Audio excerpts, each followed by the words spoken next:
হাসিনাকে সেনাবাহিনীর দেওয়া দুটা চয়েসে কি ছিল জানালেন মির্জা ফখরুল। জানাবো এবিসির বিশ্লেষণ, হাসিনা দিল্লিতে তলানিতে বাংলাদেশ ভারত সম্পর্ক। এদিকে নির্বাচনে কারা আসবে বা যোগ্য সে সিদ্ধান্ত ইসির, বললেন বদিউল আলম মজুমদার।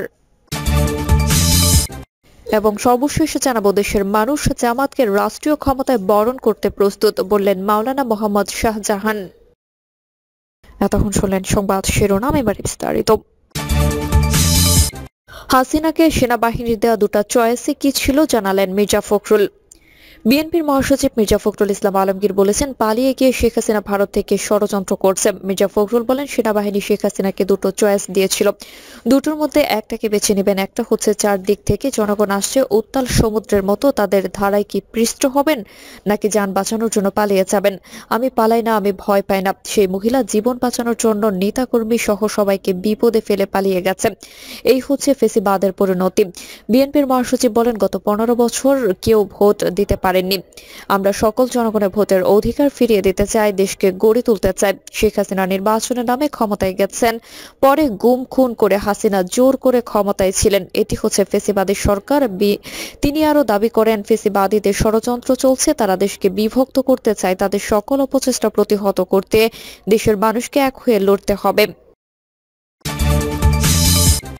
এবিসির বিশ্লেষণ, হাসিনা দিল্লিতে তলানিতে বাংলাদেশ ভারত সম্পর্ক। কয়েক দশক ধরেই দুই প্রতিবেশী দেশ বাংলাদেশ এবং ভারতের মধ্যে ঘনিষ্ঠ সম্পর্ক ছিল, কিন্তু চলতি বছরের মাঝামাঝি থেকে সেই সম্পর্কে টানাপোড়েন শুরু হয়। বাংলাদেশ ভারত সম্পর্কের সাম্প্রতিক অবস্থা তুলে ধরে মার্কিন গণমাধ্যম এবিসি নিউজের করা এক প্রতিবেদনে কথা বলা হয়। প্রতিবেদনে বলা হয়, সরকারি চাকরিতে কোটার বিরুদ্ধে শান্তিপূর্ণ ছাত্র বিক্ষোভের ফলে শুরু হওয়া আন্দোলন শেষ পর্যন্ত বাংলাদেশের সাবেক প্রধানমন্ত্রী শেখ হাসিনাকে ক্ষমতাচ্যুত করতে দেশব্যাপী আন্দোলনে পরিণত হয়। ছাত্র জনতার এই গণ আন্দোলনকে বিশ্বের প্রথম জেনজি বিপ্লব হিসেবে বর্ণনা করা হয়েছে। বিশ্বজুড়ে সাড়া ফেলে দেওয়া এই আন্দোলনের ফলস্বরূপ শেখ হাসিনা হেলিকপ্টারে করে দেশে ছেড়ে ভারতে পালিয়ে যান এবং এরপর থেকে তিনি দিল্লিতেই নির্বাসিত আছেন। এর পরের মাসগুলোতে নানা ঘটনাবলীর প্রেক্ষাপটে বাংলাদেশে এক ইসকন নেতাকে গ্রেফতার এবং ভারতে বাংলাদেশের একটি কনসুলেটে উগ্র হিন্দুত্ববাদী জনতার হামলার ঘটনা দুই দেশের মধ্যে ক্ষোভের জন্ম দিয়েছে। এখন দক্ষিণ এশীয় এই দুই প্রতিবেশী দেশের মধ্যে সম্পর্ক তলানিতে নেমেছে এবং সম্পর্কের মধ্যে ধর্মীয় উত্তেজনাও বিদ্যমান রয়েছে। আয়রন লেডি খ্যাত শেখ হাসিনার কট্টর ও স্বৈরাচারী শাসনের অধীনে ভারত দীর্ঘদিন ধরে বাংলাদেশকে তার অন্যান্য দক্ষিণ এশিয়ার প্রতিবেশীদের তুলনায় অনেক বেশি স্থিতিশীল অংশীদার বলে মনে করত।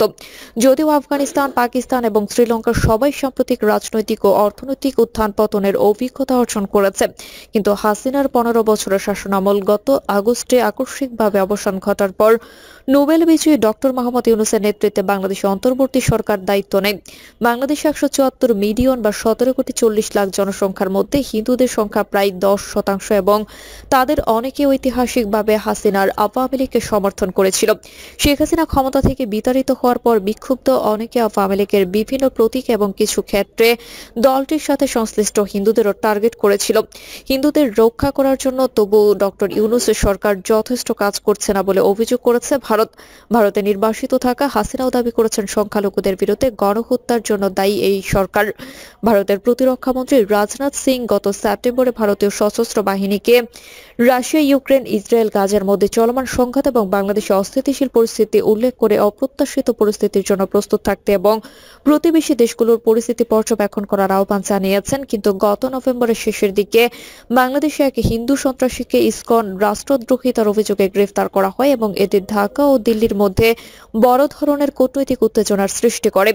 চলতি বছরের অক্টোবরে এক সমাবেশে বাংলাদেশের জাতীয় পতাকাকে অসম্মান করার অভিযোগে হিন্দু নেতা চিন্ময় কৃষ্ণ দাসকে গ্রেফতার করা হয়, কিন্তু তার সমর্থকদের বিশ্বাস হিন্দুদের বিরুদ্ধে হামলার বিষয়ে সোচ্চার থাকায় তাকে লক্ষ্যবস্তু করা হয়েছে। যদিও প্রধান উপদেষ্টা ডক্টর মোহাম্মদ ইউনূস ভারতে এক সংবাদ সংস্থাকে বলেছেন, হিন্দুদের বিরুদ্ধে সহিংসতার দাবিগুলো অতিরঞ্জিত করে সামনে আনা হয়েছে। চলতি ডিসেম্বর মাসের শুরুতে ভারতের উত্তর উত্তর পূর্বাঞ্চলীয় রাজ্য ত্রিপুরার রাজধানী আগরতলায় অবস্থিত বাংলাদেশের সহকারী হাইকমিশনের সম্প্রতি হামলার ঘটনা ঘটে। হামলার সময় উগ্র হিন্দুত্ববাদীরা সেখানে ভাঙচুর চালায় এবং বাংলাদেশের জাতীয় পতাকা নামিয়ে ছিঁড়ে ফেলার পাশাপাশি অবমাননা করে। সিঙ্গাপুরের national university of south Asian studies ইনস্টিটিউটের রিসার্চ ফেলো অমিত রঞ্জন বলেন, বাংলাদেশিদের মনে এই অনুভূতি সব সময় থাকে যে ভারতে বাংলাদেশের বিষয়ে খুব বেশি হস্তক্ষেপ করে। হাসিনার কর্তৃত্ববাদী শাসনকে ভারতীয় এস্টাবলিশমেন্টের সমর্থন করেছিল বলেও তাদের মধ্যে ক্ষোভ রয়েছে। বাংলাদেশের পিস অবজারভেটরি গবেষক খন্দকার তাহমিদ রেজওয়ান বলেছেন, বাংলাদেশের সাথে ভারতের সম্পর্ক শুধুমাত্র হাসিনার আওয়ামী শাসনামলের সাথেই উৎস ছিল, সাধারণ মানুষের সাথে নয়। অন্যদিকে ভারতের হিন্দু জাতীয়তাবাদীরা ইউনূসের কুশপুত্তলিকা পুড়িয়েছে এবং বাংলাদেশের পতাকা অপমাননা করেছে। বিষয়টি বাংলাদেশে ভারতের প্রতি ক্ষোভ দ্বিগুণ বাড়িয়ে দিয়েছে।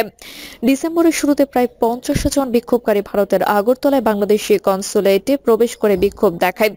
এই ঘটনায় 7 জনকে গ্রেফতার ও একে গভীরভাবে দুঃখজনক বলে মন্তব্য করেছে। এই মাসের শুরুর দিকে ভারতের পররাষ্ট্র সচিব বিক্রম মিস্ত্রি ডক্টর ইউনূসের সাথে দেখা করতে এবং সম্পর্কের বরফ গলাতে ঢাকায় গিয়েছিলেন। আগস্টে হাসিনা দিল্লিতে পালিয়ে যাওয়ার পর থেকে এটি ছিল দুই দেশের মধ্যে সর্বোচ্চ পর্যায়ের সফর। প্রত্যাপনের প্রশ্ন ডক্টর ইউনূস বলেছেন, বাংলাদেশের পরবর্তী নির্বাচন হবে 2025 সালের শেষের দিকে, যা 2026 সালের শুরুতে। বাংলাদেশের জাতীয়তাবাদী দল যারা হাসিনাকে ক্ষমতাচ্যুত করতে সহায়ক ভূমিকা পালন করেছিল তাদের সরকার করার সম্ভাবনা প্রবল। প্রতিরক্ষা গোয়েন্দা সংস্থা জেন্সের সিনিয়র বিশ্লেষক শিবানী গাইকোয়াড় বলেছেন, অন্তর্বর্তী সরকার গঠনের পর থেকে বিএনপি তার চীনপন্থী অবস্থানকে শক্তিশালী করেছে। বিএনপি তার চীনপন্থী এবং ইসলামপন্থী অবস্থান নিয়ে ক্ষমতায় এলে ভারত বাংলাদেশ সম্পর্ক চ্যালেঞ্জের মুখে পড়বে। আরো গুরুত্বপূর্ণ বিষয় হলো, অক্টোবর মাংলাদেশের একটি ট্রাইব্যুনাল অন্যান্য অভিযোগের পাশাপাশি মানবতা বিরোধী অপরাধের জন্য হাসিনার বিরুদ্ধে গ্রেফতারি পরোয়ানা জারি করেছেন। এই পরিস্থিতিতে বাংলাদেশ পিস অবজারভেটরি গবেষক রেজওয়ান মনে করেন, হাসিনা প্রত্যাবাসনের যে কোনো প্রচেষ্টা ভারতে ক্ষমতাসীন ভারতীয় জনতা পার্টি এবং বিরোধী কংগ্রেস পার্টি কেউই সমর্থন করবে না। কারণ ভারতও চাইবে আওয়ামী লীগ বাংলাদেশ পুনর্গঠন করুক এবং মূলধারার রাজনীতিতে ফিরে আসুক। তবু দ্বিপক্ষীয় সম্পর্কের ভবিষ্যৎ নির্ভর করছে ভারত সরকার শেখ হাসিনাকে বাংলাদেশের কাছে হস্তান্তর করতে প্রস্তুত কিনা তার উপর। অস্ট্রেলিয়ার 7 বছর নির্বাসনের পর বাংলাদেশের শিক্ষাবিদ ও মানবাধিকার কর্মী মোবাশ্বের হাসান তার জন্মভূমিতে ফিরে আসেন হাসিনার পতনের পর। ডক্টর ইউনূস এবিসির দ্য ওয়ার্ল্ডকে বলেছেন যে ভারত যদি তাকে প্রত্যাপন করতে অস্বীকার করে তাহলে বাংলাদেশ অভ্যন্তরীণভাবে ভারত বিরোধী মনোভাব বৃদ্ধি পাবে। নির্বাচনে কারা আসবে বা যোগ্য সেই সিদ্ধান্ত ইসির, বললেন বদিউল আলম মজুমদার। কারা নির্বাচনে অংশগ্রহণ করবে বা যোগ্যতা নির্ধারণ করা নির্বাচন কমিশনের দায়িত্ব বলে মন্তব্য করেছেন নির্বাচন ব্যবস্থা সংস্কার কমিশনের প্রধান বদিউল আলম মজুমদার। তিনি বলেন, এই কমিশনের কাজ কেবল নির্বাচনী ব্যবস্থার সংস্কার প্রস্তাব দেওয়া আর এর মাধ্যমে নির্বাচনী কার্যক্রম উন্নত করাই মূল লক্ষ্য। সবাই সুষ্ঠু নির্বাচন চান উল্লেখ করে বদিউল আলম মজুমদার বলেন, আমরা উপলব্ধি করেছি মানুষের মধ্যে আগ্রহ, আবেগ ও উচ্ছ্বাস আছে। যেখানে আমাদের দেখে মানুষ দুটো কথা বলতে চায়, মনের আকুতি ব্যক্ত করতে চায়, তারা বিভিন্ন প্রস্তাব দিতে চায়, তাদের সবার আকুতি একটা সুষ্ঠু নিরপেক্ষ নির্বাচন হোক, যার মাধ্যমে আমাদের গণতান্ত্রিক ব্যবস্থাটা একটা শক্ত ভিতের উপর দাঁড়াবে। এটা জন আকাঙ্ক্ষা, সে লক্ষ্যে আমরা কাজ করছি। তিনি বলেন, আশা করছি যে সময়সীমা নির্ধারণ করে দেওয়া হয়েছে, অর্থাৎ 31 তারিখের আগেই আমরা আমাদের প্রস্তাবটা দেব। প্রধান উপদেষ্টা আমাদের বলেছেন নির্বাচনী ট্রেনটা যেন ট্র্যাকে উঠে। এজন্য প্রথম কাজ ছিল নির্বাচন কমিশন গঠন করা, ওনারা তাই করেছেন। বর্তমান নির্বাচন কমিশন পুরনো আইনে পরিচালিত হলেও সংস্কার কমিশনের সঙ্গে তার সাংঘর্ষিক নয় উল্লেখ করে তিনি বলেন, আমাদের কাজের সঙ্গে তাদের কোনো রকম সাংঘর্ষিক অবস্থান তৈরি করছে না। যাদেরকে নিয়ে অনুসন্ধান কমিটি গঠিত হয়েছে তারা অত্যন্ত সম্মানিত এবং দল নিরপেক্ষ ব্যক্তি। আমরা বিশ্বাস করতে চাই তারা সঠিক ব্যক্তি এবং তারা আমাদের একটি সুষ্ঠু নির্বাচন উপহার দিতে পারবে। অপর এক প্রশ্নের জবাবে বদিউল আলম মজুমদার বলেন, নাগরিক হিসেবে অনেক সুস্পষ্ট বক্তব্য দিয়েছেন, তারা আর ব্যবহৃত হতে চান না, তারা চান সুষ্ঠু নিরপেক্ষ নির্বাচন, তাই সেভাবে দায়িত্ব পালন করার চেষ্টা করেছে। আর হলফনামায় অনেক রকম ভুয়া বিভ্রান্তিমূলক তথ্য দেওয়া হয়, তথ্য গোপন করা হয়, এগুলো যাতে যাচাই বাছাই করা হয় সেই সংক্রান্ত প্রস্তাব দেওয়ার কথা বিবেচনা করছে। আমাদের প্রস্তাবগুলো এখনো চূড়ান্ত হয়নি। বদিউল আলম মজুমদার বলেন, আমাদের নির্বাচন ব্যবস্থা সংস্কারের ব্যাপারে সুপারিশ থাকবে, সংখ্যানুপাতিক আসনের পক্ষেও আছে, বিপক্ষেও প্রস্তাব আছে প্রবল। সব কথা বিবেচনায় নিচ্ছি, তবে তবে এখানে আরেকটা জিনিস জানা দরকার, এইসব সিদ্ধান্ত মূলত আমাদের নয়, এগুলোর জন্য সংবিধান পরিবর্তন করতে হবে। তো সংবিধান পরিবর্তনের জন্য যে কমিশন হয়েছে তাদের এই বিষয়ে সুপারিশ করতে হবে। আগামী নির্বাচনে ইভিএম ব্যবহারে নির্বাচন সংস্কার কমিশন প্রধান বলেন, ইভিএম আর প্রশ্নই আসে না, ওটা হবে না। নির্বাচন কমিশনও বলছে, আমরাও একই মত দিয়েছি। হলফনামায় তথ্য গোপন প্রসঙ্গে বদিউল আলম মজুমদার বলেন, প্রার্থীদের হলফনামায় অনেক রকম ভুয়া তথ্য থাকে, গোপনও করা হয়। আমরা এই বিষয়ে প্রস্তাব দেওয়ারও পরিকল্পনা করেছি, আমাদের প্রস্তাবনা এখনো চূড়ান্ত হয়নি। দেশের মানুষ জামাতকে রাষ্ট্রীয় ক্ষমতায় বরণ করতে প্রস্তুত বললেন মাওলানা মোহাম্মদ শাহজাহান। দেশের মানুষ আজ উচ্ছ্বসিত কণ্ঠে ও তাদের হৃদয় নিংড়ানো ভালোবাসায় জামাতে ইসলামীকে দেশের রাষ্ট্রীয় ক্ষমতায় বরণ করতে প্রস্তুত বলে উল্লেখ করেছেন বাংলাদেশের জামাতে ইসলামের কেন্দ্রীয় সহকারী সেক্রেটারি জেনারেল মাওলানা মোহাম্মদ শাহজাহান। তিনি বলেন, শুধু ভোটের সময় নয়, সব সময় দেশের মানুষের পাশে ছিল জামাতে ইসলামী। বিগত স্বৈরাচারী সরকার এই দলের নেতাকর্মী সহ আলেম উলামাদের কারাগারে স্থায়ী বসবাসের জায়গা করে রেখেছিল। প্রিয় দর্শক, এই ছিল এখনকার সর্বশেষ সংবাদ। আপডেট সব সংবাদ পেতে চ্যানেলটি সাবস্ক্রাইব করে বেল আইকনটি ক্লিক করে রাখুন।